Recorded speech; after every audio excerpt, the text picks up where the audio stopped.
नमस्ते. आपण थर्मोडायनॅमिक्सचा आता 38 नंबरचा प्रॉब्लेम आपण बघणार आहे. आता या प्रॉब्लेममध्ये काय दिले बघा. If 200 joule of work is done on the system. हे खूप महत्वाचं आहे. On the system.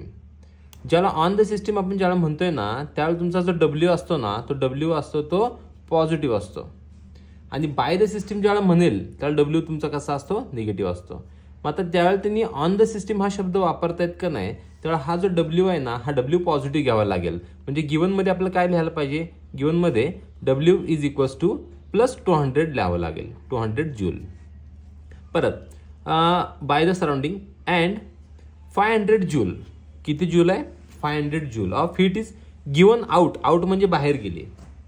म्हणजे ज्या वेळेला हीट बाहेर जाते त्यावेळेला ते आपण निगेटिव्हनं दाखवतो. आपल्या पैशासारखंच. पैसे खिशातनं गेले तर आपण कसं दाखवतो, निगेटिव्हनं दाखवतो. पैसे खिशात आले तर पॉझिटिव्ह दाखवतो. तसं यांनी काय म्हटले, गिवन आउट. आउट म्हटलं की निगेटिव्ह. जर समजा असं म्हटलं असेल त्यांनी गिवन इन असं म्हटलं किंवा गिवन इन म्हणण्यापेक्षा आत आली असं आपण जर म्हणूया, तर त्यांनी काय म्हटलं असतं, आपण काय म्हटलं असतं, त्याला पॉझिटिव्ह म्हटलं असतं. म्हणजेच बाहेर गेले असेल तर निगेटिव्ह, आत आले असेल तर पॉझिटिव्ह. इथं शब्द ते ऍब्सॉर्ब्ड असा शब्द वापरला असेल तर आपण पॉझिटिव्ह म्हणाला असतो. बरं, आता आपण कोणते साईन वापरणार आहे, हा पॉझिटिव्ह आणि हा निगेटिव्ह. आता क्यू जो आहे तो क्यू आपला कसा आहे, तो निगेटिव्ह. मग निगेटिव्ह 500 जूल आहे. आता ह्या दोन गोष्टी त्यांनी दिल्यात. आणि calculate internal energy change. Internal energy change त्यांनी कॅल्क्युलेट करायला सांगितलं आहे. म्हणजे काय कॅल्क्युलेट करायला सांगितलं आहे, डेल्टा यू त्यांना कॅल्क्युलेट करायचं आहे.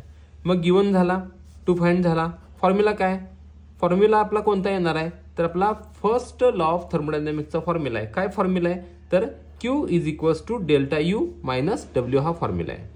आपण काय करणार, हा फॉर्म्युला ऍक्च्युली आणि असा पण लिहितात, Q is equals to delta U plus P delta V. म्हणजे change in internal energy plus pressure volume type of work.